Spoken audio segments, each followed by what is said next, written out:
जब अपने जीवन में नारायण की विस्मृति ले आते या जीवन में अहम भाव का प्रयोग होता है तो हमारा शास्त्र कितना निर्मल है कि देवताओं की दुर्गति भी दिखाता है। इंद्र की दुर्गति कई बार हो चुकी। जितने भी देवता हैं इनको भागना पड़ता है स्वर्ग छोड़ के जहां तहां। अगर हमारा शास्त्र ईमानदार नहीं होता तो लिखता देवता सदा विजयी, देवता का कोई बाल बांका नहीं कर सकता। परंतु हमारे शास्त्रों में भरा पड़ा है कि इंद्र भाग रहा है बेचारा जहां तहां जैसे तैसे।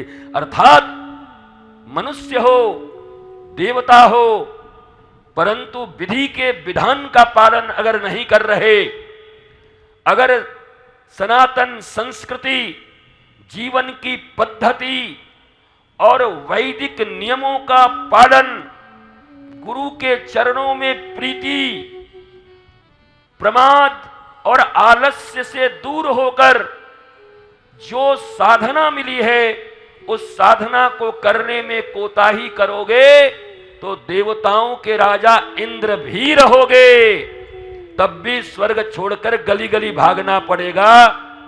तो हम किस खेत की मूली हैं, गाजर हैं। तुम्हारा क्या होगा कालिया जब इंद्र का ये हालत है, बोलो।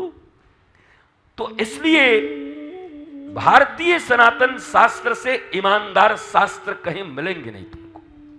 सब लिखा हुआ है, कोई ग्लैमर नहीं है फालतू का बिना मतलब का।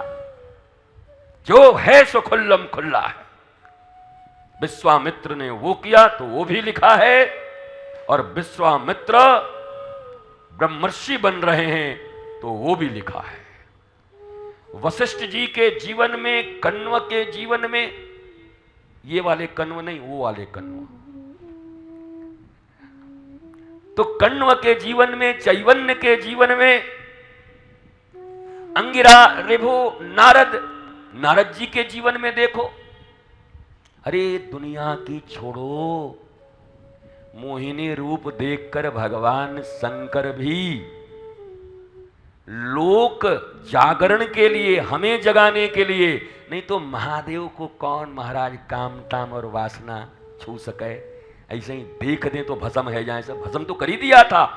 परंतु भगवान देवाधिदेव महादेव ये कह रहे हैं कि अगर स्मृति च्युत हुई नारायण की एक पल के लिए भी तो वासना अपनी तरफ खींच लेगी। इसलिए वो दिखा रहे हैं ठाकुर जी के मोहिनी रूप पे वो भी मोहित हो जाते हैं। अब तुम महादेव से भी बड़े हो। निम्न गानाम यथा गंगा देवानाम अच्युतो यथा वैष्णवानाम यथा शंभो पुराणानाम इदं यथा। वैष्णव में परम वैष्णव कौन है? देवाधिदेव महादेव। उनसे बड़ा वैष्णव कोई नहीं है।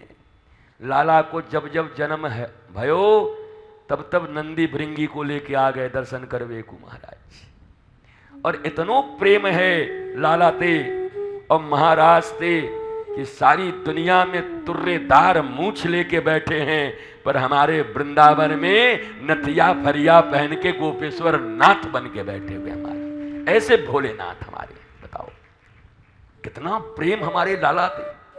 कृष्ण के प्रति कैसा प्रेम है भोलेनाथ का, महादेव का। अब यहां हम लोग हैं, कोई शैव, कोई शाक्त, कोई ये सब विषाक्त करके रखे हुए हैं, आपस में ही लड़ जा रहे हैं।